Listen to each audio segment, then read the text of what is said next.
bom? A nossa disciplina de instalações elétricas, hoje nós estamos no módulo de número 11. Iremos fazer uma revisão complementar, que essa revisão ela vai servir de embasamento para que vocês tenham um panorama de como vai ser a primeira avaliação. Eu vou fazer uma explicação acerca dos assuntos que irão compor a primeira avaliação, tá bom? Só que antes nós vamos fazer, conforme nós tínhamos combinado, a parte da revisão de eletricidade básica. Eu acho até bacana e interessante mesmo. O que, na verdade, era para ter feito isso lá no começo, porque depois é que eu me toquei, que a turma não é de eletrotécnica. Mas, enfim, vai dar certo, tá bom? De acordo com alguns tópicos abordados no decorrer da nossa disciplina, faremos uma revisão direcionada à primeira atividade avaliativa. Antes, porém, veremos alguns princípios básicos de eletricidade que servirão de apoio para o entendimento da revisão relacionada.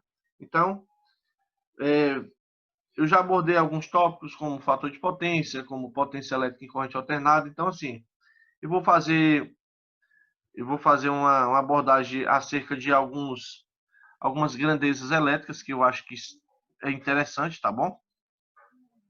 E vai ficar fácil o entendimento para todo mundo aqui. Repito, qualquer dúvida que vocês tiverem no decorrer, vocês me avisam que a gente tira as dúvidas, tá bom? Vamos lá. Vamos falar da eletrodinâmica. Pessoal, quando eu ministro para uma turma de eletrotécnica, ou de eletrônica, ou de mecatrônica, e quando eu falo sobre a eletricidade, tá? Um dos pontos principais que a gente aborda sobre o assunto tema eletricidade é a eletrodinâmica. Eletrodinâmica são as chamadas cargas em movimento. Vocês, com certeza, já estudaram a eletricidade básica, geralmente terceiro ano de física, aborda bastante isso, tá? Até algumas, acho que nona série, oitava série, nona série já aborda isso. Que fala sobre essa questão do átomo, dos prótons, dos nêutrons, aquilo que vocês com certeza já ouviram falar, tá? Aquela ideia de que a matéria, né, toda a matéria é constituída por átomos, né? Matéria é tudo aquilo que possui, que tem massa, que possui peso, ocupa lugar no espaço. Toda matéria ela é composta por átomos e todo átomo tem prótons, tem nêutrons e tem elétrons. Tá? Isso são corpos, uma cadeira, é um condutor, é cobre, é alumínio, tudo que você imaginar vai ter próton, vai ter nêutron, vai ter elétron. Só estou aqui resumindo de uma maneira bem breve, mesmo porque o meu foco é essas três grandezas aqui. Aí o que acontece? Nós aprendemos também, lá na física, que todo corpo tem o seu núcleo. E dentro do núcleo eu tenho prótons e nêutrons, e ao redor dele eu tenho os elétrons. A bola da vez, o artista da vez, são os elétrons. Porque os elétrons é o que vai definir se o material vai ser um material que conduz eletricidade ou não. Um exemplo. O plástico ele é um mau condutor de eletricidade. O plástico. A madeira é um mau condutor de eletricidade.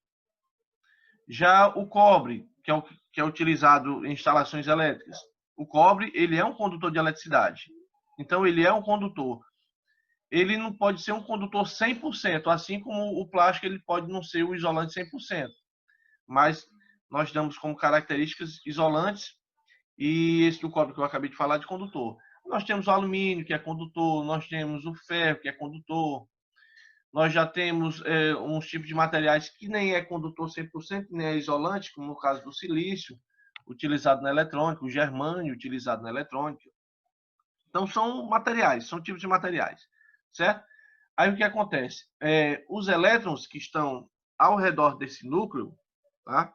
Na eletrosfera desse núcleo, quando ele consegue se afastar desse núcleo com facilidade, são corpos condutores. Quando ele é difícil de se desprender desse núcleo, nós chamamos de corpos isolantes, certo? Beleza. Aí o que acontece?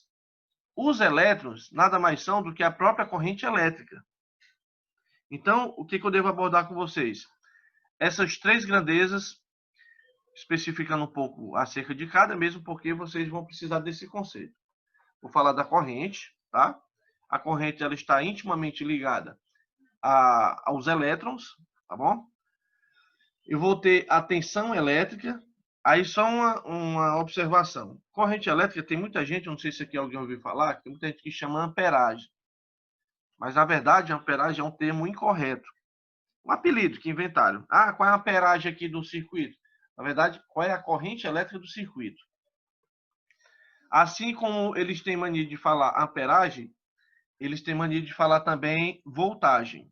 Não sei se aqui alguém ouviu falar nesse termo. Ah, qual é a voltagem aqui desse circuito? Qual é a voltagem dessa tomada? E, na verdade, o termo técnico, o termo correto, é tensão elétrica. Bom? Além da tensão elétrica, eu devo falar com vocês também da resistência elétrica. Então, são três grandezas, e essas três grandezas elétricas, elas vão dar origem à primeira lei de Ohm, tá? Que é uma relação entre essas três grandezas. Não vou falar sobre primeira lei de Ohm, tá? Porque assim não condiz a gente falar. É interessante que vocês aprendam principalmente essas três grandezas e qual a característica de cada uma. Tá bom? Quando a gente fala de cargas elétricas em repouso, a gente chama de eletrostática. Então, essas grandezas, elas definem as cargas elétricas em movimento. Por isso que a gente chama de eletrodinâmica. Tá bom? Vamos falar primeiro da corrente elétrica. Tá bom? Quando acendemos uma lâmpada ou ligamos um chuveiro, estamos usando uma corrente elétrica. A energia que chega até nossas residências vem através de uma corrente elétrica que percorre no fio. Só que um detalhe. Você vai ter uma tomada na sua casa. Tá lá, tomada, os três orifícios, buraquinhos, beleza. Eu não sei se aqui eu já perguntei para vocês, mas vou perguntar de novo. Mesmo assim, a tomada da casa de vocês tem corrente ou tem tensão elétrica? Alguém pode me informar?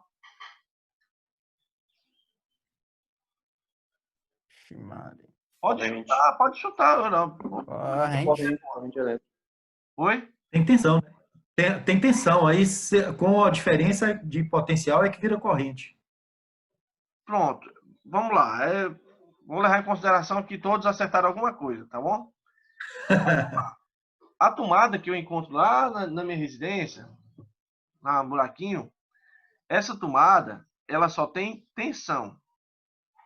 Professor, e a corrente vai sair da onde? Essa corrente ela só vai surgir a partir do momento que eu ligo alguma coisa a essa carga. Ou seja, quando eu vou ligar alguma coisa a essa carga, aí sim, aí eu posso dizer que eu vou ter uma corrente. Por quê? Vou dar um exemplo. Você ligou o ventilador. Pronto, liguei o ventilador na tomada. O que acontece? Você ligou o ventilador. Aí o ventilador ele vai funcionar porque esse ventilador está submetido a uma tensão elétrica. E em virtude dessa tensão elétrica submetida ao ventilador, o ventilador está funcionando, então está tendo uma corrente elétrica nesse momento. Então, durante o funcionamento desse ventilador, tem uma corrente circulando. Se porventura você desligar o ventilador, você vai ter a tensão, mas você só não vai ter a corrente. Então, a definição da corrente elétrica é o movimento dos elétrons. Olha, eu já tinha falado de elétrons agora há pouco tempo. O movimento dos elétrons no interior de um condutor. Então, o que acontece? Você vai ter um cabo, um condutor, lógico. O ventilador só vai funcionar se você ligar. O fio vai ser o meio de transporte. O cabo vai ser o meio de transporte. Você vai pegar o plug e vai realizar a ligação na tomada. Só vai funcionar, logicamente, se tiver tensão elétrica. Ah, mas tem corrente ali, mas não tem tensão. Não existe essa história. Então, só vai ter corrente elétrica se tiver tensão. A corrente elétrica é a consequência, tá? E a tensão elétrica é a causa. Tá bom? Bom, como definição técnica da corrente elétrica, nós dizemos que a corrente elétrica ela é um movimento ordenado de partículas portadoras de carga elétrica, ou seja, movimento de elétrons. Então, assim, eu vou ter, digamos, um condutor, pronto, aqui. Levando em consideração que eu não estou ligando a nenhuma carga, digamos que esse cabo se encontra partido. Ou então o circuito se encontra fechado, só que eu não liguei o interruptor. Vamos fazer de conta que tem um circuito, eu vou ter um botão que eu vou ligar. Bom, eu vou ter uma tensão elétrica disponível ali no ponto. Eu vou ter elétrons. Bom, Segundo a física, eu vou ter elétrons nesse condutor de forma desordenada.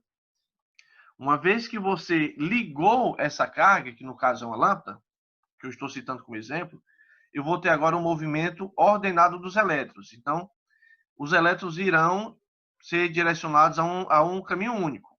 Então, por exemplo, se eu liguei aqui numa pilha, eu tenho o polo positivo, o polo negativo.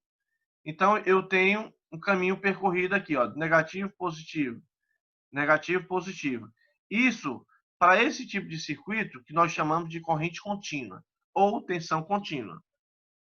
Já para a nossa instalação elétrica residencial, a nossa instalação ela trabalha com tensão alternada. Essa tensão alternada ela vai ser originada a partir do gerador que se encontra numa hidrelétrica, que se encontra em uma termoelétrica, ou seja, qualquer outro tipo de geração. Eu vou ter um gerador, que nós chamamos também de alternador, e esse gerador ele vai ter como uma função gerar eletricidade, só que nesse caso vai gerar de maneira alternada. Isso que a gente chama corrente contínua, corrente alternada. Tensão contínua, tensão alternada. As tensões que chegam às nossas residências são tensões alternadas. Consequentemente, se você ligar qualquer coisa, uma TV, o que vai sair dessa tomada? Uma tensão alternada e, consequentemente, uma corrente alternada. Bom? Então, digamos que eu tenho aqui o circuito fechado, eu tenho a lâmpada acesa. Se você colocar aqui um botãozinho para apertar, você não tem um interruptor da sua casa para ligar e desligar? Quando você aperta o interruptor, o circuito vai abrir, a lâmpada irá apagar, e você pode dizer assim, mas eu tenho elétrons até aqui, até o ponto do botão. Quando chegou a corrente, ela parou aqui. Quando você apertar, a corrente vai continuar. Não existe essa história. Uma vez que o circuito se encontra aberto, eu não tenho corrente disponível no circuito, eu tenho tensão. A corrente ela só vai existir no momento que eu tenho um circuito completamente fechado. Quando você apertou o botão, apertou a botoeira para ligar a lâmpada, você permitiu a passagem da fase. Então, o que acontece? A fase passou, chegou até a lâmpada já tinha um neutro e a lâmpada está funcionando. Quando você apertou o botão, o que nós até já falamos em aulas anteriores do retorno, você interrompeu a passagem dessa corrente até a lâmpada, então pronto, então não tenho corrente. Eu posso ter tensão disponível no circuito, mas eu não vou ter corrente. A corrente ela só vai ser estabelecida no momento que eu tiver um circuito completamente fechado. Oi? Pessoal, vai ter na prova questões assim? Não. Ou vai Não. ser só Não, cálculo? isso aqui é só um parênteses que eu dei. Não, tô dando de definição. Vai ter Sim, de pode ser que tenha. definição? Pode sim, pode ser que tenha. Há Ah, pedidos, né? Há pedido, muita gente pedindo. Todo mundo pedindo ok, aí. pessoal. Aí beleza, aí vamos lá. Como toda grandeza Tem que elétrica. pedir, ó. Então tá pedido já. Tem questão de conceito, então tá pedido. Só um instante, pessoal.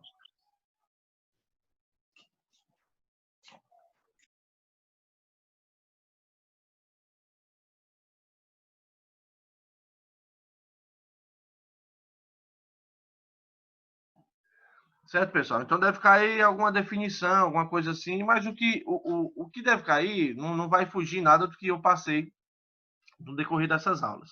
O que não deve cair é aquela parte do projeto, que eu passei o primeiro questionário, mas essa parte ela não vai cair não, tá? Vão ser 5 questões, a avaliação vai ser muito tranquila, tá? Vai ser um pouco diferente do primeiro questionário. Bom, a corrente elétrica, como qualquer uma outra grandeza, ela tem uma unidade. Então, toda grandeza, seja elétrica ou não, ela tem unidade. No caso da corrente elétrica, a corrente ela vai ser representada pela letra I maiúscula, tá bom? I que deve lembrar a intensidade. E a unidade fundamental com que se mede a corrente é 1 ampere. Então, por exemplo, esse circuito tem quanto de corrente? Aí o cara diz assim, não, tem 120 amperes. Pronto. 120 amperes é a unidade da corrente. Então, I é igual a 45 amperes. Então, o amperes é representado pela letra A maiúscula e é dada pela letra I. um detalhe interessante. A definição de corrente elétrica na eletricidade básica, ela vai ser definida como o deslocamento de um coulomb, tá? Por isso que eu só estou passando assim um pouco por cima, porque eu terei que falar também sobre o coulomb, que é a unidade de carga elétrica, certo? Como eu falei para vocês que a corrente elétrica, ela parte do princípio da eletrodinâmica, que são cargas elétricas em movimento, então a corrente ela vai ser o deslocamento do coulomb, que é a carga elétrica, tá? Mediante um intervalo de tempo. Então, existe uma razão para isso. O I, que vai ser a corrente, vai ser a razão entre a carga elétrica, que é dada por coulomb, e o tempo, que é dado em segundos. Se eu for expressar isso em forma matemática, eu vou colocar aqui só um exemplo para a gente ter mais ou menos uma ideia. Para que eu encontre a corrente elétrica, eu vou definir a carga, que é dada pela letra Q maiúscula. Essa carga é dada em coulomb, que é a unidade de carga elétrica, dividida pelo tempo, que é dado em segundos. Então, corrente vai ser a carga dividido por segundos. Eu vou colocar aqui só uma questão. Eu vou pedir para vocês tentarem fazer. Se vocês quiserem só copiar essa fórmula aqui, só a fórmula. Tá? Eu vou dar um tempinho aqui para vocês copiarem e vou colocar uma questão só para a gente tentar fazer. Tá? A corrente é carga Q dividido por tempo, no caso dado em segundos. Só 2 minutinhos aí.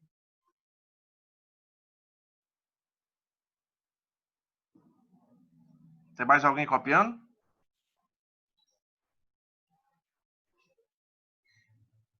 Já deu, né? Terminei aqui já. Já foi, né? Então vamos lá. Vou colocar aqui uma questão para a gente ver como não é difícil. Olha, a questão de vestibular. A questão diz o seguinte. Numa reta, numa seção reta, o que é seção? Seção transversal. Na eletricidade, seção transversal é a bitola do condutor. E o que é a bitola? É a grossura do cabo, grossura do fio. Então a gente chama seção. Numa seção reta de um condutor de eletricidade, passam 12 coulombs, ou seja, isso aqui é a letra Q, que é a carga, a cada minuto. Nesse condutor, a intensidade da corrente elétrica em amperes é igual a... Aí eu tenho aqui as opções. Bom, vocês acabaram de ver que I, que é a corrente, vai ser igual a Q dividido por T. O Q vai ser a carga, expressa em coulombs, e o T vai ser dado por segundos. Como aqui fala que a cada minuto, então o que eu tenho que fazer? Eu tenho que converter de minuto para segundos. Então é só você saber que um minuto tem quantos segundos? 60. O que você vai fazer? Você vai pegar essa carga e vai dividir pelo tempo, só que o tempo dado em segundos.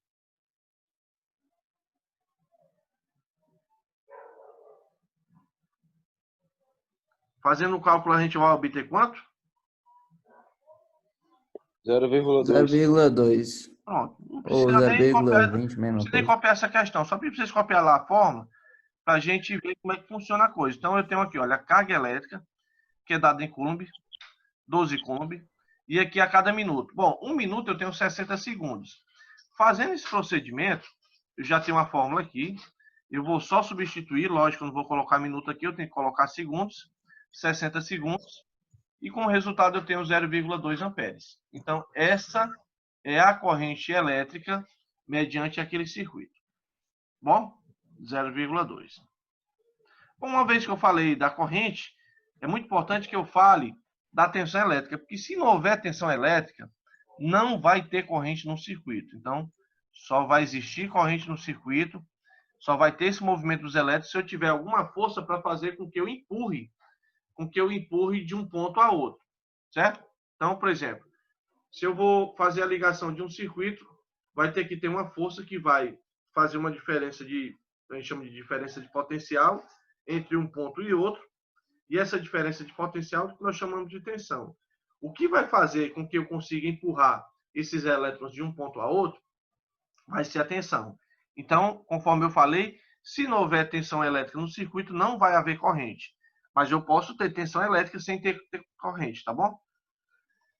Em virtude da força do campo eletrostático, uma carga elétrica é capaz de realizar o trabalho ao deslocar uma outra carga por atração e repulsão. Então, é o deslocamento.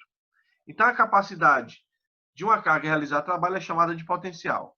Quando uma carga for diferente da outra, nós chamamos de diferença de potencial, que é a mesma tensão elétrica.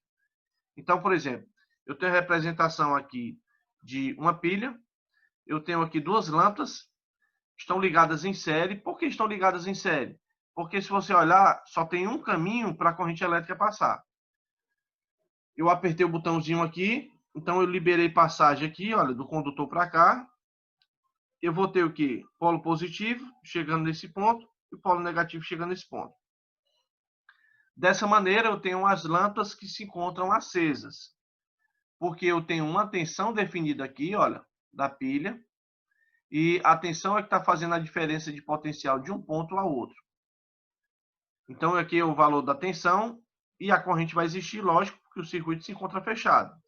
Se eu apertar o botãozinho aqui, olha, e desligar a lâmpada, se eu for medir daqui para cá, eu vou ter a tensão. Só que daqui para cá eu não vou ter. E nem tão pouco eu vou ter corrente, porque a corrente só vai existir quando você fechar o circuito. Então, o circuito vai se encontrar fechado. Aí sim, eu vou ter uma diferença de potencial, consequentemente eu vou ter uma corrente circulando. Tá? Professor, Diga lá, Elton. eu estou tendo um pouco de dúvida nos fechados e circuito aberto. A lâmpada fica acesa no circuito fechado ou aberto? No fechado. Essa é uma dúvida que muita gente tem no início. Eu vou dar um exemplo. Quando eu era criança, minha mãe dizia assim, fecha a luz. Então ela dizia assim, me abre a luz aí. O abrir a luz para minha mãe era ligar. E o fechado para ela era desligar. Só que na linguagem da eletricidade, quando a gente diz circuito aberto, quer dizer que o circuito não está permitindo a passagem. Então o circuito abriu. Quando o circuito fechou, encostou um contato no outro, então o circuito vai funcionar. Tá bom? Deixa a gente voltar de novo. Quando a gente voltar, eu vou mostrar mais ou menos como é que seria esse procedimento. Aí vamos lá. Deixa eu ver aqui. Diferença de potencial. Já fiz a explicação. Então, podemos definir como a diferença de energia estabelecida entre dois pontos que vai movimentar, tá, essas cargas elétricas. Vai realizar a motivação da movimentação dessas cargas, gerando a corrente. Então, eu vou ter uma corrente elétrica agora nesse momento, porque além de eu ter a tensão, lógico, tem que ter a tensão, eu vou ter um circuito fechado. Então, a corrente está passando por esse circuito e fazendo esse ciclo. Toda carga que você ligar em uma tomada, você vai ter a chamada tensão elétrica. Consequentemente, você vai ter a corrente, tá?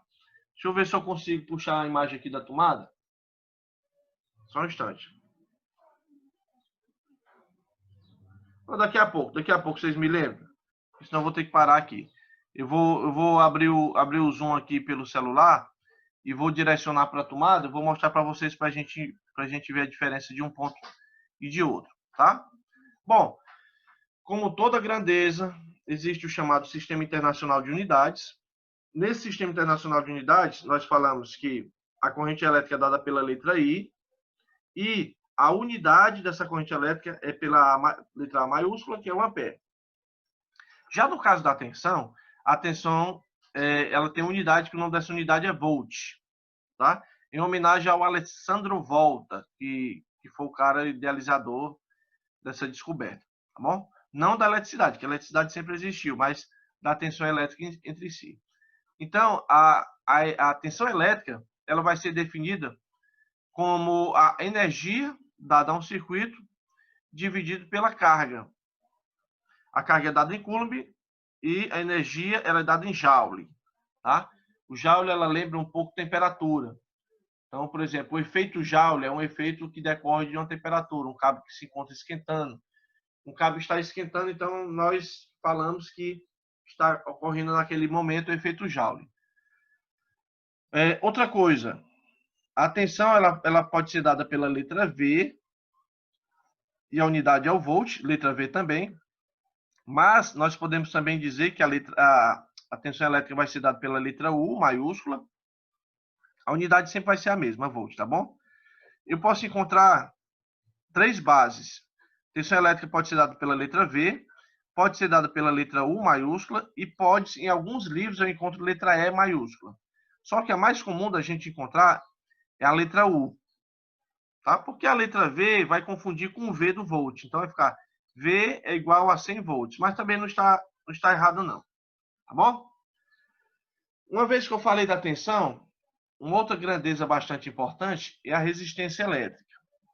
Bom, ao atravessar um condutor, a energia das cargas elementares que constitui a corrente se converte em energia térmica. Então, o que você pensar em algum elemento que irá esquentar, nós chamamos de carga resistiva, porque vem de resistência. E o papel da resistência é transformar a energia elétrica em energia térmica. Nós podemos citar vários exemplos aqui, tá bom? Só terminar de explicar aqui. Constitui a corrente elétrica em virtude da interação com os átomos e moléculas que constituem o condutor. Então, essa conversão nós chamamos de efeito Joule. Então, assim, esse resistor, a resistência é a grandeza, tá? Resistor é o componente. Então, esse resistor, qual vai ser a resistência? Tem um valor de resistência.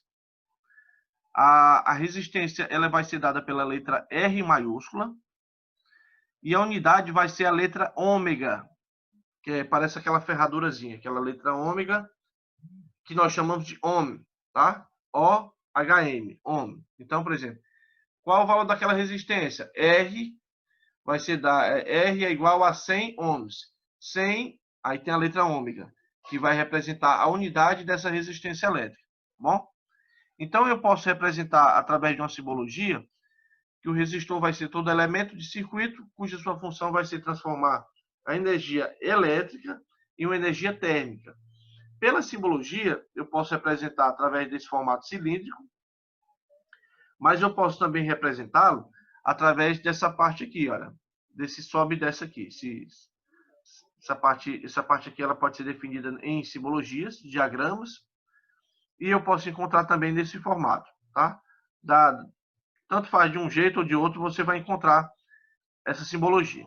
Bom, alguns exemplos de cargas resistivas que nós podemos citar são ferro elétrico. Ferro elétrico, vocês sabem, logicamente, que vai esquentar.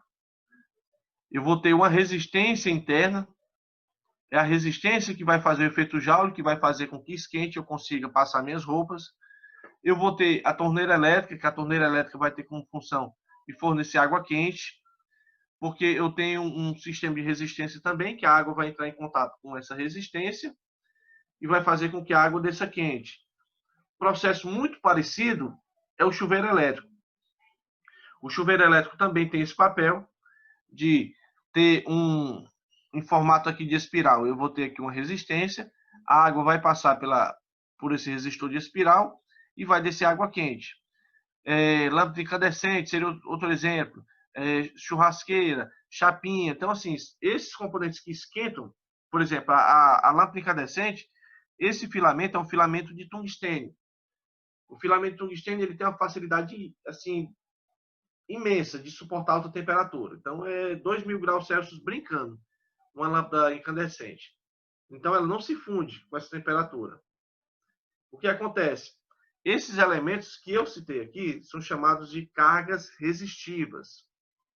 Bom, cargas resistivas. Então, todo circuito que transforma energia elétrica e térmica é dado por resistência.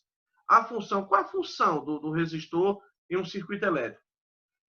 A função do resistor é tentar barrar a corrente elétrica, ou seja, reduzir a corrente elétrica. Quanto maior for o valor do resistor, ou quanto maior for o valor da resistência, menor é o valor da corrente. De maneira contrária, quanto menor o valor da resistência, maior vai ser a corrente. Então, é uma oposição. A resistência, o resistor, é a oposição à passagem dos elétrons no interior de um condutor. Deixa eu ver aqui. Eu expliquei para vocês sobre aterramento. Me expliquei? Foi a aula passada? Foi que eu falei de aterramento? Foi, pessoal. Aula Pronto. passada. Aí o que eu disse para vocês? É necessário que o aterramento seja bem feito. Porque o aterramento bem feito, eu vou ter uma haste de cobre, né? Que é aquela vareta que vai estar fincada no solo. A corrente elétrica, no momento de fuga, digamos, vai ter uma fuga de corrente ali na máquina de lavar. A corrente, ao invés de passar pelo seu corpo, uma vez que você tocou na carcaça, a corrente vai passar por onde? Ela vai passar pelo aterramento, porque ela vai estar interligada, a parte da haste de aterramento com a parte do cabo de aterramento, que é aquele pino central da máquina de lavar. Aquele pino central ele está conectado à carcaça da máquina de lavar, estou citando esse exemplo, né? Mas são vários componentes. E vai haver um escoamento para a terra. Se de repente a resistência for alta, olha, se a resistência daquele aterramento for uma resistência alta e a resistência do seu corpo for menor, aí o que acontece? Aliás, se for maior, então o que acontece? A corrente ela vai passar pelo seu corpo ao invés de passar pela haste de aterramento. Então, assim, é necessário que a resistência do aterramento seja a menor possível. Que a resistência bem pequena, a corrente ela vai procurar o caminho mais fácil para passar.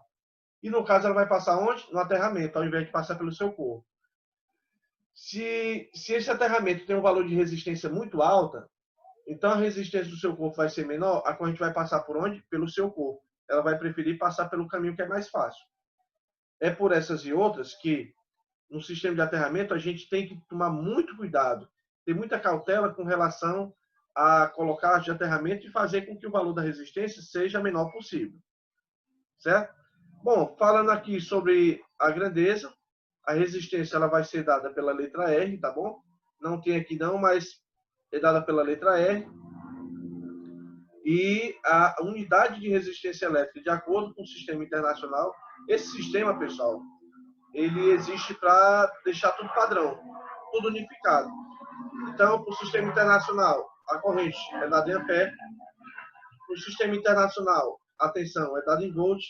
No sistema internacional, a resistência é dada por ohm, tá? Ohm, que é essa ferradurazinha representada por essa letra grega ômega, uma letra maiúscula. Com relação aos resistores, nós podemos definir os resistores como sendo fixos ou resistores variáveis. Resistores variáveis são resistores que irão variar de resistência, tá? Por exemplo, eu tenho aqui esse potenciômetro. Essa imagem aqui à esquerda de você, à direita. Ao lado do potenciômetro, eu tenho um reostato, que é um outro elemento também variável. Eu tenho esse resistor, que ele é fixo, mas o cara colocou ali um contato de condutor e à medida que ele for pegando essa presilha, né, esse abraçadeiro levando para um lado para o outro, vai ter variação de resistência. E aqui, olha, que vocês estão vendo, é um resistor fixo. Na turma de eletrônica e na turma de eletricidade, quando eu falo de eletrônica, eu ensino para a galera essa questão da simbologia, dos códigos de cores, tá? Através do código de cores, você tem como saber qual é o valor desse resistor. Não é fácil, não é difícil, é fácil demais. Você, uma vez que você mentalizou a sequência das cores, já era. Você consegue definir o valor da resistência, tá? No caso aqui, olha, marrom, preto, vermelho e amarelo. Marrom 1, preto 0, vermelho, no caso, é 2. Então, seria aqui 1 com 0, eu tenho aqui 10. 10 com 2, eu tenho 1 kΩ. No caso, 1 kΩ, ohm que é resistência, tá? 1 kΩ, ou seja, 1000 ohms de resistência, e esse amarelo seria tolerância. Não vou explicar sobre isso aqui não, porque isso aqui é mais na parte de eletrônica. Certo? Então, eu expliquei sobre a corrente. A corrente só vai existir se tiver tensão elétrica. Se não houver tensão, de forma nenhuma, eu vou ter corrente. Corrente só vai existir quando tiver tensão. Eu posso ter tensão sem corrente, mas eu não posso ter corrente sem tensão. E expliquei sobre a resistência. Bom, fiz a explicação sobre esses princípios elétricos fundamentais. Agora nós vamos fazer a explicação sobre potência. Embora eu já tenha falado sobre potência elétrica, nós falamos sobre o fator de potência, fizemos até alguns cálculos, eu vou explicar sobre a definição clássica da potência elétrica. Bom, a potência elétrica ela vai ser uma grandeza física, lógico, que vai medir a quantidade de trabalho realizado em determinado período de tempo, ou seja, a taxa de variação de energia. Vamos fazer aqui uma analogia. Digamos que eu tenho aqui uma fan 125. Não é potência elétrica, tá? Mas só para a gente entender mais ou menos. A moto é de 125 cilindradas, né? Aí, de repente, tem um cara querendo apostar a corrida com você com a Harley Davidson. Não precisa nem perguntar qual é a moto que vai chegar primeiro. É lógico que a Harley Davidson é ela que vai chegar primeiro. Bom, a 125 ela vai chegar também ao seu destino? Vai. Só que com um tempo demorado. Eu posso também levar em consideração que potência elétrica é, de certa forma, força. Por quê? Digamos que você comprou uma chapinha para utilizar no seu cabelo. Essa chapinha ela tem uma potência de 5.000 watts. De repente, um colega meu comprou uma chapinha de 2.000 watts. Então, eu estou diante de duas chapinhas, uma com a potência de 2.000 watts e outra com a potência de 5.000 watts. As duas chapinhas irão esquentar. Só que qual da chapinha vai esquentar mais rápido? A que for mais potente. No caso, é de 5.000 watts. Então, a que for mais potente vai esquentar mais rápido. A potência de um som. Você tem um som que vai responder mais rápido, tá, ao estímulo interno, na parte da eletrônica, mas o que for que gerar um volume mais alto, que vai ter mais força de som, vai ser aquele que for mais potente. Então, a base de potência ela tem a ver com força e ela tem a ver com a quantidade de trabalho que vai ser realizado em um determinado tempo. Então, é rapidez. Certo? Bom, para potência elétrica voltada para circuito de corrente alternada, que é o que nos interessa, se eu fosse falar aqui de potência em circuito contínuo, circuito de tensão contínua, ia ser uma potência única. Só que quando a gente está trabalhando com uma potência atrelado a um sistema de tensão alternada ou corrente alternada, que é o que a gente utiliza para instalações elétricas, enfim, para a indústria, eu tenho três tipos de potências definidas. Eu tenho a potência que nós chamamos de potência ativa, nós temos a chamada potência reativa e eu tenho a chamada potência aparente. Eu vou repetir mais uma vez a parte que eu falei sobre potências. Eu já dediquei uma aula falando sobre isso, mas vou repetir de novo. Vamos falar da primeira potência, que é a potência ativa. Bom, a potência ativa é aquela potência que efetivamente vai realizar um trabalho útil. Todo eletrodoméstico que você comprar, dentre tantas grandezas, tantas informações que você vai encontrar na placazinha, exemplo, o liquidificador que eu comprei é da marca Arno, um exemplo. O modelo é Arno Plus, não sei o que, número de série é 1245, não sei o que mais lá. A tensão de funcionamento, tensão de alimentação é 220 volts e a potência desse liquidificador é de 120 watts. Então, a potência que a gente encontra nesses eletrodomésticos são potências ativas. Quer dizer, que é a potência que efetivamente vai realizar um trabalho útil. Então, nós chamamos potência ativa. Para essa grandeza de potência ativa, ela vai ser dada pela letra P e ela vai ser medida em watt, ou watt, né? Tem muita gente que chama de watt. Essa lâmpada é de 60 watts, mas o correto é 60 watts. Esse watt está representado por um W maiúsculo, tá? Então, watt é a unidade de potência ativa e a potência ativa ela é dada pela letra P. Tá bom? Então, aquilo que efetivamente, o que realmente vai fazer um trabalho útil, nós chamamos de potência ativa. Bom, eu expliquei sobre alguns tipos de carga que eu posso encontrar no sistema elétrico, como as cargas resistivas, as cargas capacitivas, as cargas indutivas. Falei que as cargas indutivas são em decorrência dos motores, né? Transformadores, tudo que tem bobina. E as cargas resistivas são cargas que eu tenho como elemento principal a resistência. Bom, diferente da potência ativa, eu tenho aquela outra potência que não realiza trabalho útil. Só que, assim, para que a máquina funcione, é necessário que exista a potência ativa.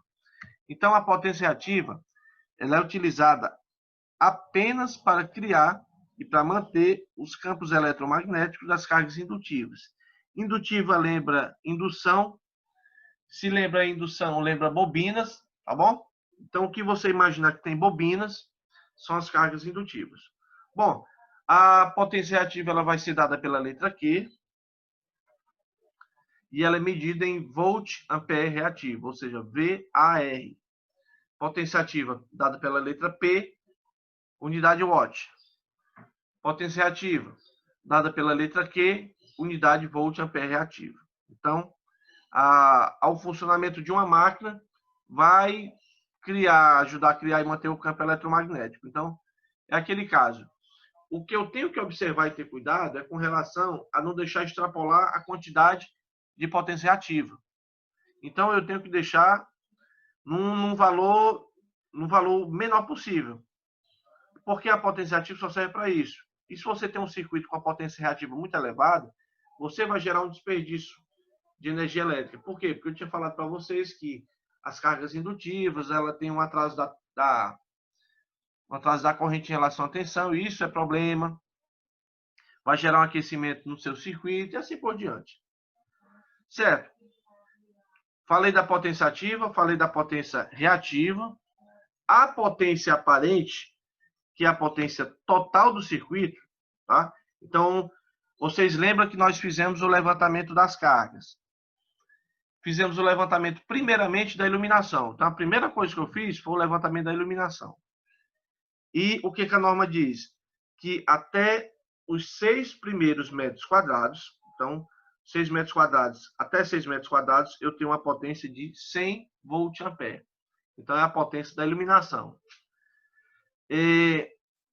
Quando eu tenho uma área maior do que 6 metros quadrados, segundo a norma 5410, diz que os 6 primeiros metros quadrados, a potência é de 100 volt-ampere, acrescidos de 60 volt-ampere para cada 4 metros quadrados inteiros.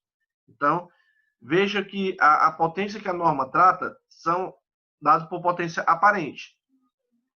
Então, tanto para a iluminação, quanto para as tomadas, né? Nós vimos que para salas e dormitórios de 5 em 5 metros, a potência através do perímetro, que é a soma dos lados, ou fração de perímetro, vai ser de 100 volt-ampere por tomada.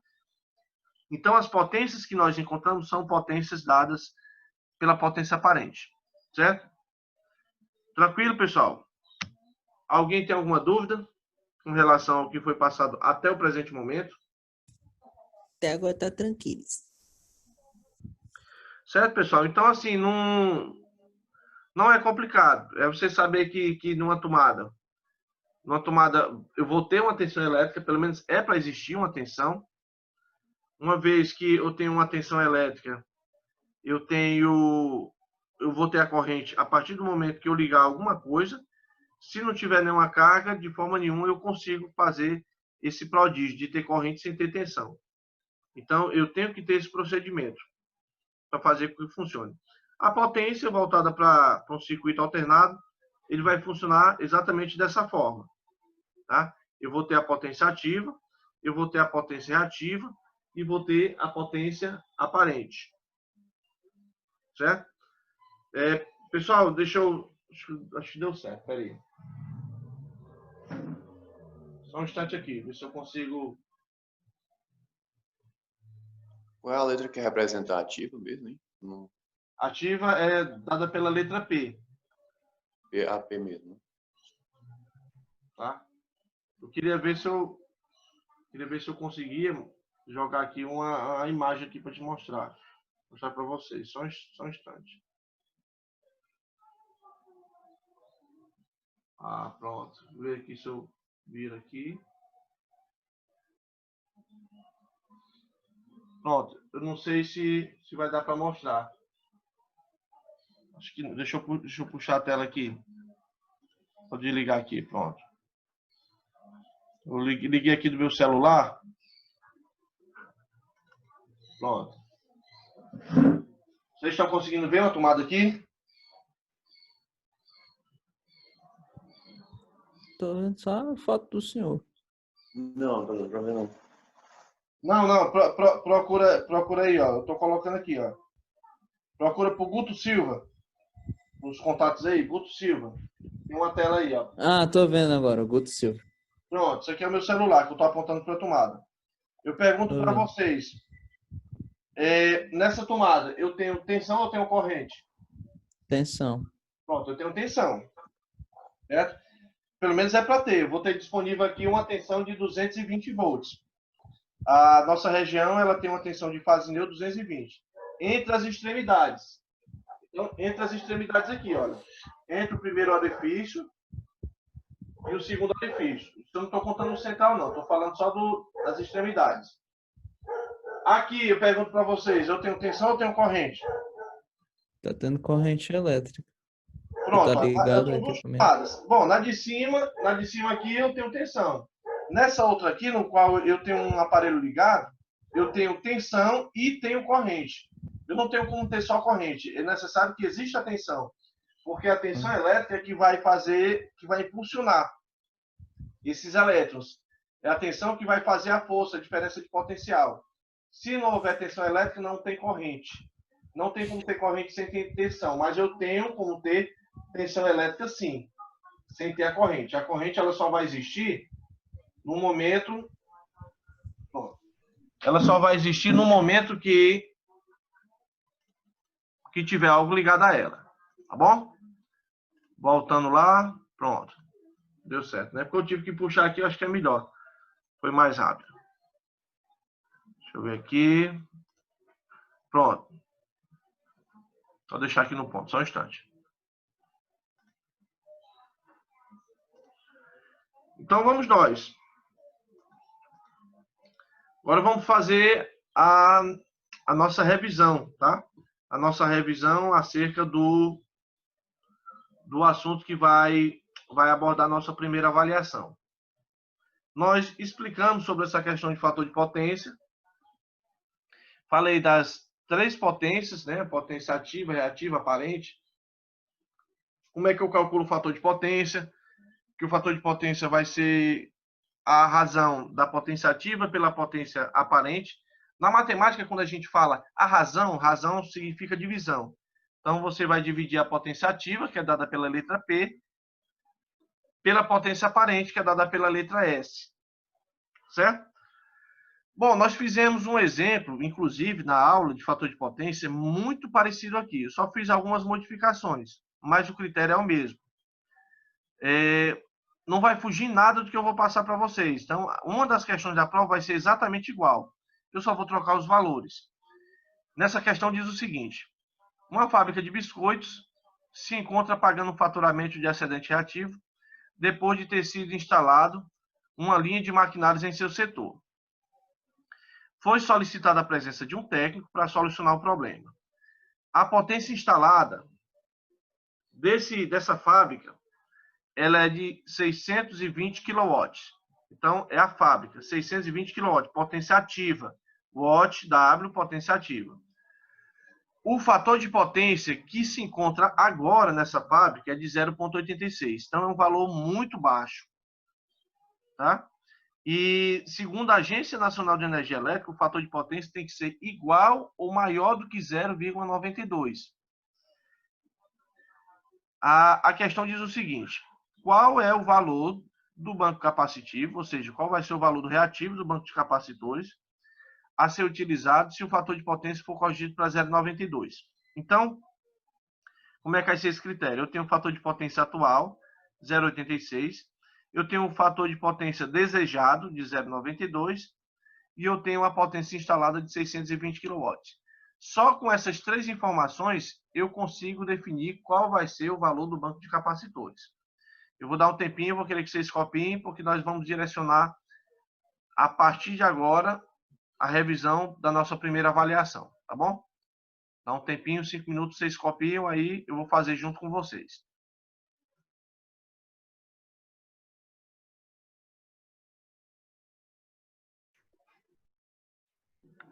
Consegui terminar agora.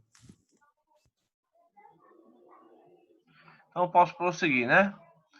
Faltam 5 minutos, mas eu já posso fazer logo uma prévia, para a gente já adiantar aqui com relação a esse assunto. Aqui é uma das questões, tá bom? Da nossa primeira atividade avaliativa. Eu devo, logicamente, só trocar alguma besteirinha de texto, essas coisas, mas o processo vai ser o mesmo, tá? fábrica de biscoito vai virar fábrica de sapato, vai vir só isso aí, ou se eu for mudar isso aqui. Eu vou mudar os valores, tá? Mas é o mesmo sentido. As informações que eu vou ter vai ser a potência instalada desse local, vai ser o fator de potência atual, que com certeza geralmente é bem menor, e o valor que eu pretendo corrigir. Então, a gente chama de fator de potência desejado. Para realizar esse procedimento, a gente vai adotar da seguinte forma. Eu vou ter aqui fator de potência, não vamos olhar para essa letra A, tá? Fator de potência é P sobre S. Bom, se fator de potência é P dividido por S, fator de potência é potência ativa dividido pela potência aparente. Quais são as informações que eu tenho na questão? A potência ativa e eu tenho o fator de potência, tanto atual quanto desejado. Nesse caso, eu vou precisar utilizar dessa potência aparente. Então, na matemática, como é que eu faço? Esse SA, que é a potência aparente atual, vem para cá, para o lugar do fator de potência, e o fator de potência fica no lugar do S. E foi o que eu fiz. Certo? Deixa eu só corrigir que eu estou vendo essa letra A aqui. Só um instante aqui.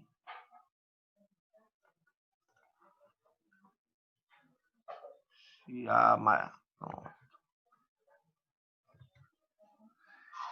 Então, vocês entenderam? Quando eu quero, digamos, quando o valor que eu quero, esse aqui é incógnita, eu passo para o outro lado, então eu multiplico. Quando o valor que eu necessito é o valor aqui de baixo, então eu passo para o lugar dele e ele vem para o lugar dele. Eu vou fazer essa troca. Foi o que aconteceu. Agora, a potência aparente, atual, vai ser a potência ativa dividida pelo fator de potência atual. Realizando esse cálculo, o que você vai fazer? Você vai pegar a potência ativa, que é de 620 kW. Desses 620 kW, você vai dividir pelo fator de potência atual, que é de 0,86, no qual você vai encontrar como resultado 720,93. Como esse valor está em quilo, né? Kilowatts, aqui vai dar em quilo também. Qual a unidade de potência aparente? Volt-ampere, VA. Esse quilo é porque, como a potência se encontra em quilo, então o resultado vai dar em quilo também. Certo? Só aguardar vocês copiarem aí. Vou só conferir se realmente o resultado é esse. 620 dividido por 0,86. Pronto, é isso mesmo. 720,93 kVA.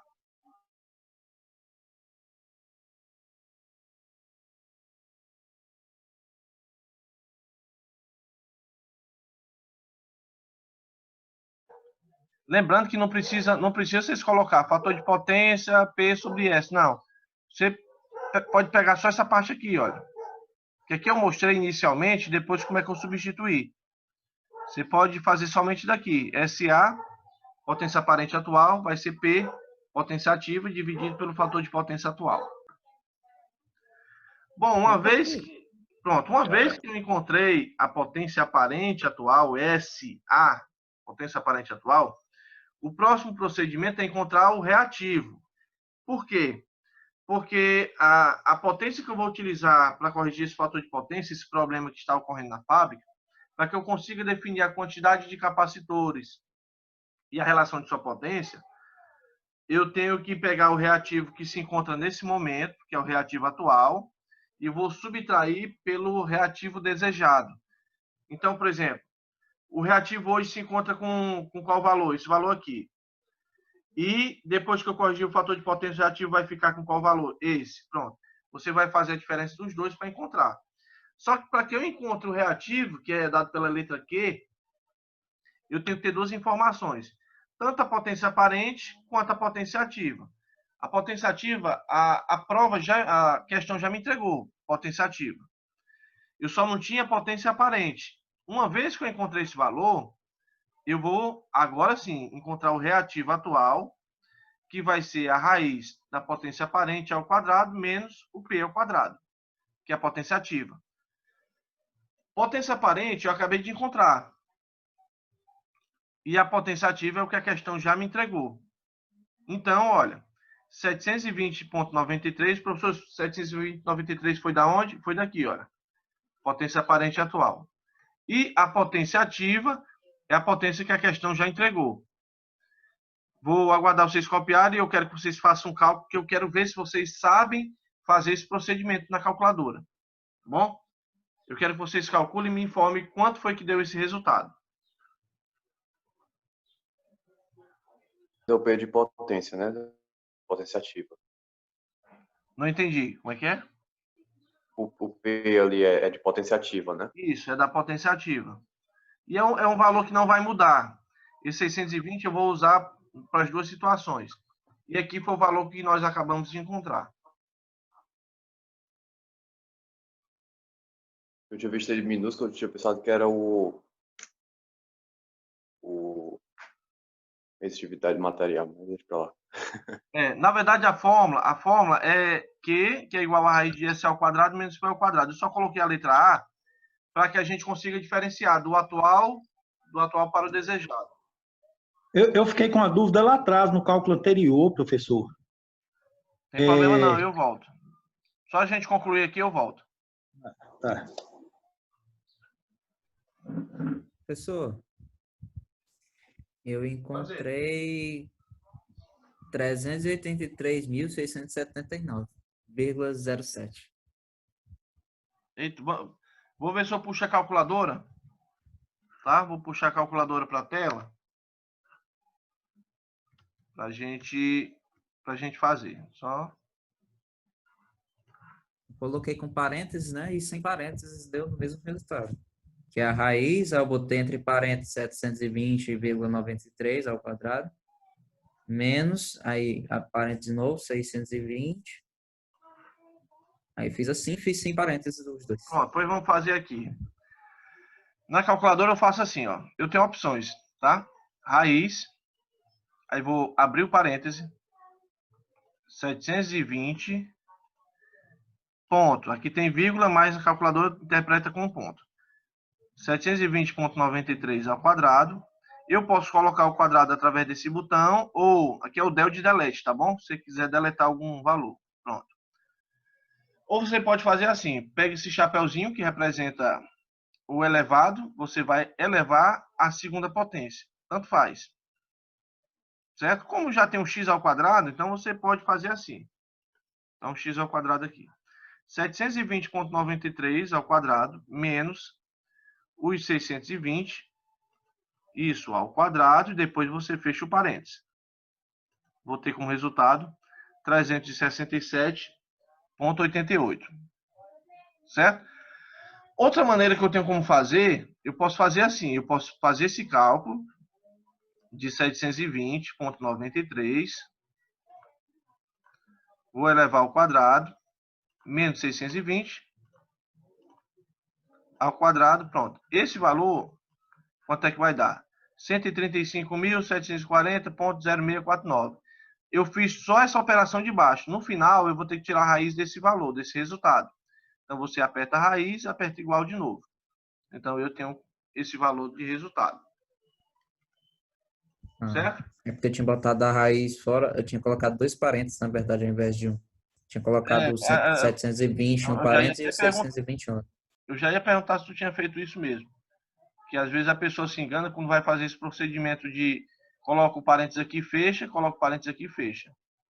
E na verdade, eu vou abrir o parênteses depois da raiz e vou fechar só no final. Então, esse é o valor da potência ativa atual. O próximo procedimento que eu vou fazer é o mesmo critério, com a diferença que agora eu vou em busca da potência reativa desejada. O senhor não quer mostrar lá no cálculo anterior rapidinho? Vou mostrar agora. Não? Tá. Essa aqui? Eu quero saber o seguinte, é FVPA aí no denominador, certo? Certo. E para onde foi o F, se o 0,86 é só do PA? Não, FPA é fator de potência atual. Ah, não são dois valores, não? Não. Entendi. Eu achei que era F, Tu achou que aqui era potência ativa, né? Eu achei que era F vezes PA. É tudo uma coisa só. Não, é fator de potência atual. Ah, obrigado. Acho que eu vou até depois tirar o ponto, deixar o FP tudo juntinho, que é para não haver essa confusão. Bom, então já fiz a potência reativa atual. Eu posso mudar agora? Eu já fiz o primeiro levantamento. Obrigado. Então eu já tenho essa potência reativa atual.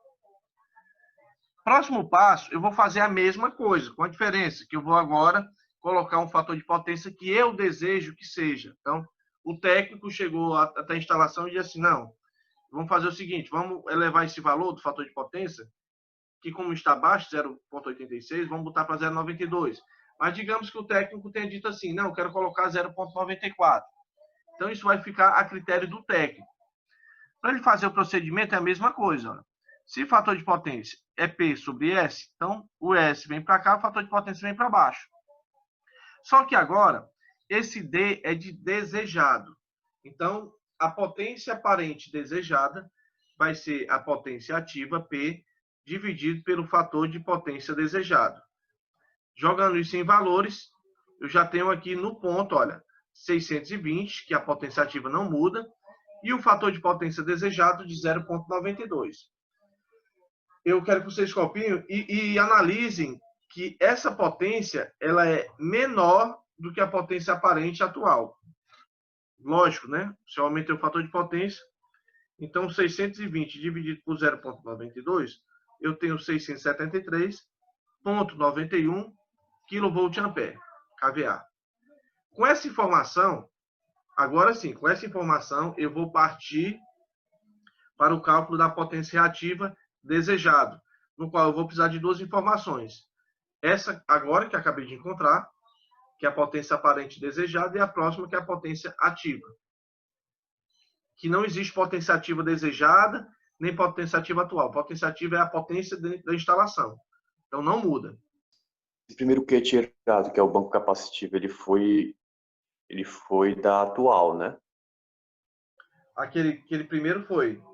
Agora nós vamos em busca do desejado. Já. Certo. Parecido com um dos exercícios que já tinha feito, né? É o mesmo procedimento, né? Eu só fiz foi trocar esse valor aqui, ó. Esse ponto aqui foi um ponto-chave para eu reduzir. Aí, como eu vou utilizar na fórmula lá do reativo, então com certeza também o reativo vai diminuir. Vamos lá. A partir dessa informação que eu acabei de encontrar, nós vamos para a próxima etapa, que é encontrar a potência reativa desejada. Potência reativa desejada vai ser o S ao quadrado menos o P ao quadrado. Então é a mesma coisa, olha, não mudou nada. E até mudou, né? Que eu encontrei agora a potência aparente. Jogando isso em valores, eu tenho 673,91 ao quadrado e os 620 que não muda. O 620 vai permanecer da mesma forma. Realizando esse cálculo, veja quanto é que vai dar o resultado. 264,0... não, 1. É, pessoal? Vamos ver. 264 pontos. É esse aí o resultado? Vários 1. Foi esse aí. Pronto, eu não vou puxar a calculadora não, porque a fórmula é a mesma. Você vai pegar o raiz, vai abrir o parênteses, vai colocar 673,91, eleva ao quadrado, menos 620 ao quadrado, fecha o parênteses. 664,11, na verdade dá mais números depois desse 11. Só que a gente vai definir sempre duas casas depois da vírgula, sem precisar se preocupar em ter que arredondar valor. Então vai ficar exatamente com esses valores. Vejam que esse valor de 264,11 é menor do que o reativo atual. Então, o que eu tinha dito? Que a potência ativa só serve para criar o campo eletromagnético para fazer com que a máquina funcione. Então, a potência ativa ela não realiza trabalho útil. Quanto menor for a potência ativa, melhor para o teu sistema. Então, a partir do momento que o camarada aqui ele já aumentou o fator de potência, já diminuiu a potência ativa. E potência ativa em excesso traz inúmeros problemas. Eu vou ter aquecimento dos condutores, os cabos viram esquentar, porque eu vou ter muita corrente no circuito, e uma série de outros fatores. Depois que eu peguei esse valor, eu vou partir para o último ponto, que é encontrar o QBC, reativo do banco de capacitores. Reativo de banco de capacitores vai ser o reativo atual menos o reativo desejado. Então, eu já tenho aqui os dois valores, 367,88 menos 264,11, no qual eu tenho como resultado 103,77 kVAR. Como é potência reativa, a unidade de potência reativa é o VAR. O K é porque esses valores já estão em quilo, então o resultado tem que dar em quilo também, certo? Só aguardar vocês copiarem. No exemplo que nós fizemos em algumas aulas anteriores, acho que foi lá no quarto módulo, foi no quinto, eu tinha pedido para encontrar capacitância também. Só que na prova eu não vou pedir, então vai ser exatamente do jeito que eu estou mostrando para vocês. Eu só vou querer que vocês calculem a potência reativa do banco de capacitores.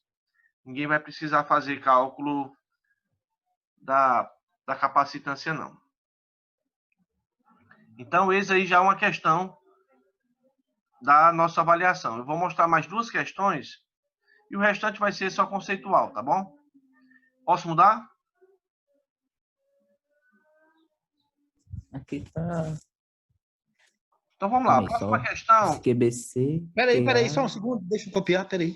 Pronto. Pronto. Me avisem quando Ele faltou só por favor. esse QBC com QA. Pronto. QBC, reativo do banco de capacitores. QA, reativo atual. QD, reativo desejado. Atual menos o desejado. E aqui é o reativo do banco de capacitores.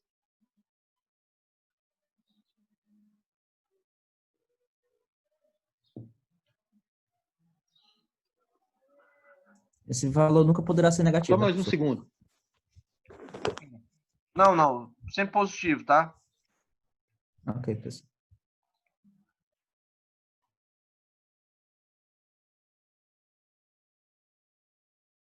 Beleza, professor, obrigado.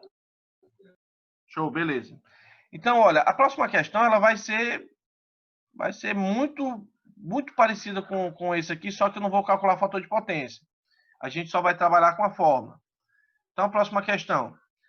Considerando um circuito elétrico envolvendo máquinas indutivas, visto que a potência reativa se encontra com valor de 285 kVAR e a potência ativa do circuito de 320 kW, eu quero que você encontre o fator de potência e eu quero que você encontre a potência aparente do circuito.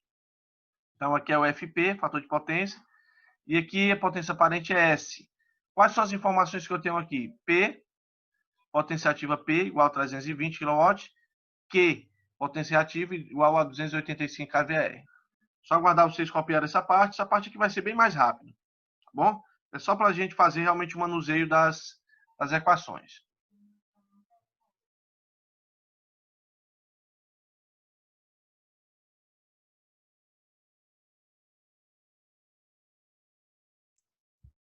Professor, antes da pandemia, quando o senhor dava as aulas, Sim. tinha a parte prática, tipo, quando o senhor fala de tomada, tinha lá o protótipo de tomada, mostrando o fio da fase, ou sempre foi Sim. online? Não. É para instalações elétricas voltado para eletrotécnica e eletrônica. E mecatrônica a gente fazia uma praticazinha envolvendo instalações, certo?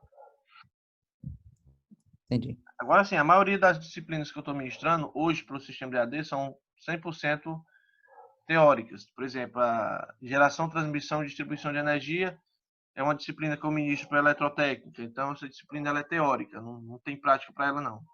A de subestação da mesma forma. Então, tem disciplinas que são 100% teóricas. Já de instalações elétricas, geralmente para eletrotécnica, para eletrônica, assim, a gente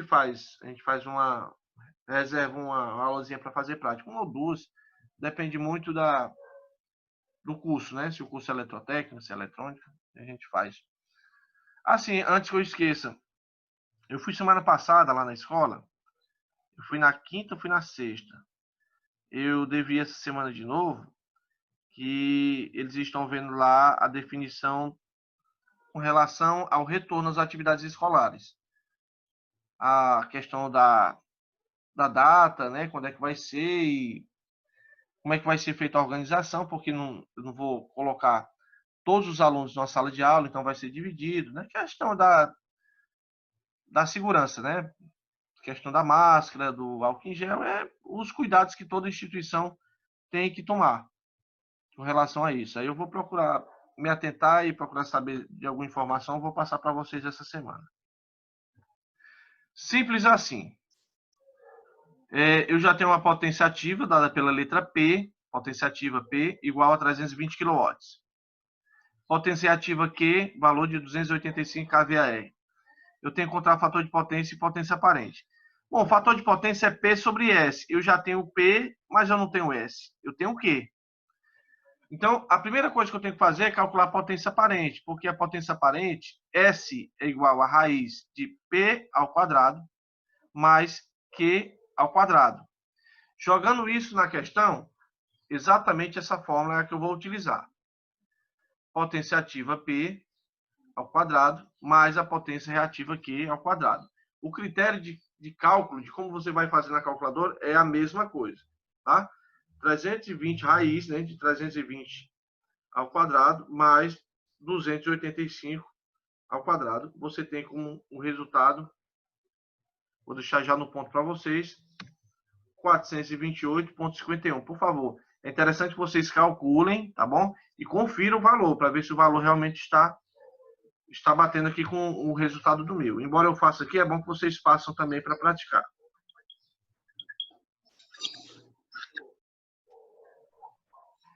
Uma vez que eu encontrei a potência aparente, o próximo passo é encontrar o fator de potência. Então, eu já tinha um P, que eu já tenho aqui, ó, 320, e vou dividir por esse valor aqui, de 428,51. Só aguardar vocês copiarem e a gente já passa para a próxima etapa.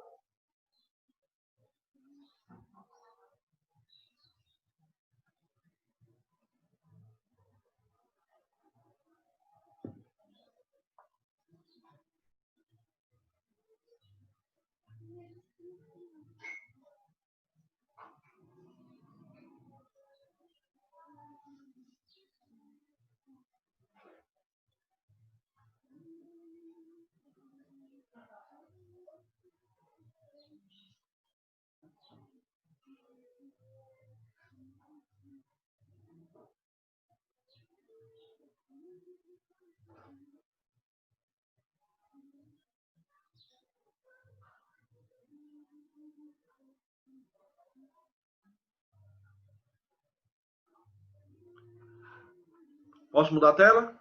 Ou tem alguém ainda copiando? Eu copiei já. Aqui tá bem. Show. Então pronto. Resolvido. Olha, já tem o S e já tem o P. É correr para abraço. Pegar o fator de potência com a potência ativa que já tem na questão, pelo S que você acabou de encontrar. Dividindo 320 por 458,51. Deixa eu ver aqui. 320 dividido por 458,51. Eu vou ter como resultado, vamos ver se o valor está certo. Não precisa arredondar, tá bom? Aqui tem, deixa eu ver, 320. É 458,51, pessoal? Só conferindo aqui. Né? 428, né? 428, que aqui tem 428. Deixa eu corrigir aqui. 428. Pronto, 428,51. 320 dividido por 428,51. Agora sim. O resultado, 0,74.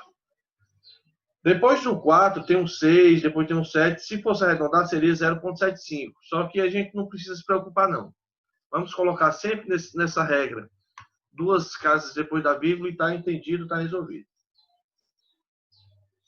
Então, pronto. Eu só coloquei só um exemplo que vai ser mais ou menos esse retrato. A próxima questão. Bom, essa questão que eu vou apresentar agora é relacionada à simbologia. Eu expliquei para vocês, acho que lá nos primeiros módulos, a simbologia. Quando a gente vai fazer um projeto, eu vou entregar um projeto elétrico para o cliente, eu vou ter que entregar a chamada planta baixa. E a planta baixa irá contemplar todas as simbologias necessárias a esse circuito, seja de tomadas, seja de interruptor, se o interruptor é simples, se é duplo, É triplo. aquele negócio de traça. Aquele Exato. traço. a pedidos, né? Ei, irmão. Não é fácil, né? Aquilo ali. Olha aí, ó, aí, ó. Eu quebro a Olha, cabeça com aquilo ali. não, Felipe, tu tá rindo é porque tu tá achando fácil demais. Mas por Deus mim. do livre. Não, Olha como é fácil, eu presta faço atenção. quebra. Não, mas presta atenção. Olha, presta atenção. O grande defeito da gente é botar dificuldade em tudo. Não tem nada difícil, não, cara. Tudo é fácil. Tudo é fácil, basta que você queira. Olha, eu vou passar para a próxima questão. A próxima questão diz o seguinte: monte o diagrama unifilar. Desenho voltado à eletricidade, pessoal, tem dois formatos. Nós chamamos de diagrama multifilar, que aquele é o desenho do botão, é um desenho assim mais para um público que é leigo. Já a parte do diagrama unifilar é voltada para a situação de projeto. Então, o que eu quero que você faça? Eu quero que você faça um desenho, um diagrama unifilar, para uma ligação de um interruptor de 2 seções, comandando 2 lâmpadas. Então, são 2 botões, são 2 interruptores. Esses 2 interruptores irá fazer o comando de 2 lâmpadas. Então, por exemplo, um interruptor irá comandar uma lâmpada e o outro interruptor irá comandar outra lâmpada. Simples. Então, como é que eu vou fazer? Eu já fiz aqui já o desenho, olha. Eu tenho esse quadrado aqui representando o quadro de distribuição. Esse tracinho amarelo aqui está representando o eletroduto. Então, tem um eletroduto que se encontra lá, certo? Lá na parede, lá no circuito. Esse círculo representa o receptáculo, que é o local onde você vai colocar a lâmpada. E esse círculozinho com esse tracinho no meio que vocês estão vendo, é a simbologia referente ao interruptor de 2 seções. Se fosse um interruptor apenas, só um botãozinho lá, seria somente um círculo. Como são 2 seções, eu vou ter partido no meio. Então, aqui vai representar um interruptor e aqui outro. Certo? Bom, primeira coisa, você tem que fazer o desenho. Professor, se eu colocasse esse tracinho aqui, ó, esse eletroduto que vai até o interruptor duplo. Se eu colocasse, ao invés desse direcionamento, eu colocasse para esse primeiro, estaria certo? Também. Não tem problema algum. Imagina que essa ligação é como se você estivesse vendo a sua instalação, a sua casa da parte de cima. Então, digamos, eu não tenho um telhado e lá da parte de cima eu estou verificando o quadro, estou vendo os 2 receptáculos, onde eu vou colocar a lâmpada, né, que a gente chama de soquete da lâmpada, mas é um termo incorreto. E aqui eu vou ter o interruptor duplo. Primeira coisa que eu tenho que fazer. O que é necessário para que meu circuito funcione? Bom, eu preciso de fase, logicamente, não é isso? Olha, a fase vai representar esse tracinho único. Então, esse traço reto é o traço referente à fase. Aqui, pessoal, eu só coloquei como exemplo a potência da lâmpada. Mas você pode colocar qualquer potência, 10 VA, 20 VA, não interessa. Aqui é só simbólica. Então, aqui é a potência dessa lâmpada, aqui é a potência dessa lâmpada. Esse 1 representa o número do circuito. Então, esse 1 é o número do circuito. O que quer dizer? Que essas 2 lâmpadas irão funcionar a partir do circuito 1. Então, é como se eu tivesse aqui no quadro de distribuição o disjuntor. Então, o disjuntor de número 1 é o disjuntor referente à iluminação desse ambiente. Aqui eu tenho a letra A minúscula, eu tenho a letra B minúscula. Esse A vai ser o ponto de comando. Ponto de comando. Então, por exemplo, quando você apertar aqui o botãozinho referente ao A, então essa lâmpada irá acender. Se eu ligar o botãozinho referente à letra B, essa lâmpada irá acender. Como os acionamentos serão feitos de formas individuais, então eu tenho que deixar características individuais de cada receptáculo. Eu sou obrigado a colocar A e B aqui, posso colocar X e Y, A, B e C, J e H, então tanto faz. Você tem que colocar uma letra só para diferenciar. Sendo que aqui você vai saber que, como interruptor de 2 seções, um interruptor vai comandar uma lâmpada e o outro interruptor vai comandar outra lâmpada. Certo? Então, eu tenho aqui a fase. Além da fase, para funcionar, eu vou precisar de quê? Vou precisar de neutro. Tá? O neutro representa exatamente nesse formato. E eu vou precisar de quê? Do aterramento. Então, para que o circuito funcione, fase, neutro e terra, que é o condutor de proteção. Uma vez que eu já tenho, está me dizendo o quê? Que está passando até aqui, olha, até aqui o que eu tenho? Eu tenho um cabo fase, eu tenho um cabo neutro e um cabo terra. Depois que eu chego a essa etapa, eu tenho que saber que a fase, o neutro e a terra vai passar por esse eletroduto, sendo que a fase é o que vai passar direto e vai chegar aqui. Então, o que está chegando nesse interruptor? A fase. Certo? Esse neutro e o terra, eles ficaram aqui por quê? Porque toda lâmpada precisa de neutro e vai precisar do aterramento. Então, cabo neutro e terra chegou aqui, cabo neutro e terra chegou até esse outro receptáculo. E essa fase, olha, veio, passou e chegou até esse ponto. Até aqui eu acho que está tranquilo para vocês. O próximo passo é assim. Eu já tenho um neutro aqui. A fase é a que passou direto. Se eu ligasse a fase aqui para essa lâmpada, a lâmpada iria acender? Iria. Mas iria ficar acesa direto. Para desligar, eu teria que desligar aqui no disjuntor. E a ideia é justamente eu interromper a passagem da corrente chegando até a lâmpada através do interruptor. O interruptor vai servir para isso. Sendo assim, eu vou ter os dois retornos. Eu vou ter, no caso aqui, o retorno referente a essa lâmpada, tá? E eu vou ter o retorno referente a essa lâmpada aqui, olha. Esse retorno B, que só é um tracinho até a metade, olha, não atravessa. Esse tracinho vai ser o retorno do B, para fazer com que a lâmpada acenda, e aqui o retorno do A. O interruptor ele não recebe neutro. O que ele recebe é a fase e o que chamamos de retorno. Então, tem um fase aqui, certo? Esse retorno ele chega até aqui. Como a lâmpada já tem um neutro, então falta o quê? Falta só a fase chegar para fazer com que funcione a lâmpada. Então, eu tenho aqui fase, retorno do A, retorno do B. Outra coisa interessante é eu dizer que esse retorno é referente a essa lâmpada. Então, esse retorno é qual? O retorno do A, que passou por aqui e chegou até esse patamarzinho aqui, ó, já quase chegando no interruptor. Outra informação muito importante é o número do circuito. Como eu disse para vocês que aqui é o circuito 1, então eu coloquei aqui, hashtag 01. Ou então eu podia colocar hashtag 1, para que eu saiba que esses três cabos, e que esses cabos aqui, são referentes ao circuito 1. Então, quanto mais informações eu tiver no circuito, melhor ainda para mim, tá? Eu vou só aguardar vocês fazerem esse desenho aqui. Eu só peço que vocês, se não tiver com dúvida em algum ponto aqui, vocês me avisem. Como a turma de vocês não é uma turma de eletrotécnica, então, digamos assim, eu pego bem leve mesmo. Provavelmente, na questão da prova, eu vou pedir basicamente essa coisa. A única coisa que eu posso alterar o acionamento de uma lâmpada com interruptor simples, ou o acionamento de 3 lâmpadas com interruptor simples. Se você sabe esse conceito, você vai saber com uma lâmpada, com 2, com 10, com qualquer quantidade. Tá bom? O retorno é um fio também? Oi? O retorno é um fio também?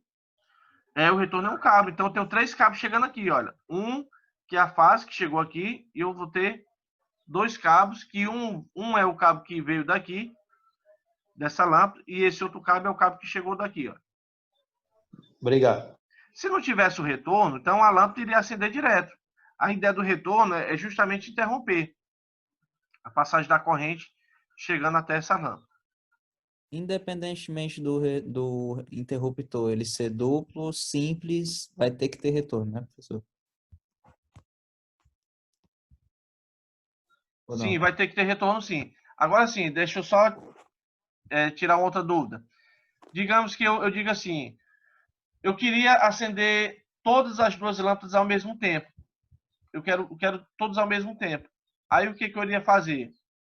Aqui é o retorno A. Pronto, esse retorno também seria o A. Então, esse cabo, olha. Esse cabo, ele viria, olha. E o retorno que chegaria aqui era um só. Então, digamos, eu não teria o retorno do B. Seria um retorno só. Eu faria um jump, ou seja, emendava um cabo nesse com esse. E daqui sairia um cabo chegando até esse interruptor. Nesse caso, só teria um retorno. Por quê? Porque quando eu apertasse o botão, eu iria ter 2 lâmpadas sendo acionadas ao mesmo tempo. Tá bom? Como aqui o acionamento é feito de forma distinta, Então, eu vou ter o acionamento da lâmpada A, o acionamento da lâmpada B, vou precisar do interruptor de 2 seções. Ah, assim é fácil, mas Professor, tem como naquele lá voltar que a ao gente slide viu. anterior? Então, sim. Qual slide qual anterior que você está falando? Antes de dar esse resultado. Só um instante, pessoal. Bem ligeiro. Aqui? Não, pode passar para frente. Pronto. Pronto. Esse aqui? Pode passar. Pronto, eu só queria ver. Obrigada. Tranquilo. Pronto, já estamos quase na etapa final. Eu só, digamos que na prova eu peço para fazer acionamento de 3 lâmpadas, um exemplo. Então você pode estar 100 VA, 100 VA, 100 VA, ou então 80, 80, 80, 50, 40, 30. Isso aqui é só para questão, só para a gente entender que aqui seria, eu saberia que a potência da lâmpada era essa, que aqui é o número do circuito e aqui é o ponto de comando. Só por isso, tá? A letra também não vamos se atentar, tem que ter A, B e C, pode ser X, Y e Z, tanto faz.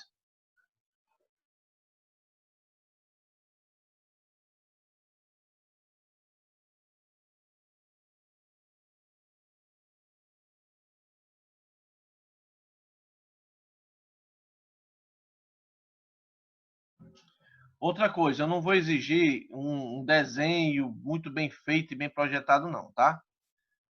Aqui o curso não é de desenho, não. O importante é que você faça um desenho que eu consiga entender. Só isso. Fazendo dessa forma ou parecido com isso aqui, está feito. Certo? Eu só coloquei também as cores propositalmente, só para a gente se acostumar. Que, de acordo com a norma da 5410, o cabo que é utilizado para o neutro tem que ser azul, tá? Neutro azul, azul. E o condutor de aterramento verde ou verde com amarelo. No caso da fase, eu coloquei aqui vermelho, mas pode ser qualquer cor que não seja o azul e que nem seja o verde. Então, cor ficou bem mais fácil. Aquele que era preto e branco, meu irmão, aí fazia lá e ia para um canto, aí tinha um traço, 3 traços, aí o menino, para onde é que eu vou aqui? Pois é, aí eu coloquei as cores diferenciadas que fica até assim, fica melhor, né? Assim da gente conseguir diferenciar. Então, esse traço reto representa a fase, esse outro traço aí, com esse ângulo de 90 graus aqui, representa o neutro, e esse T representa o terra, o cabo de aterramento. O tracinho que não atravessar nos 2 pontos, a gente chama de retorno.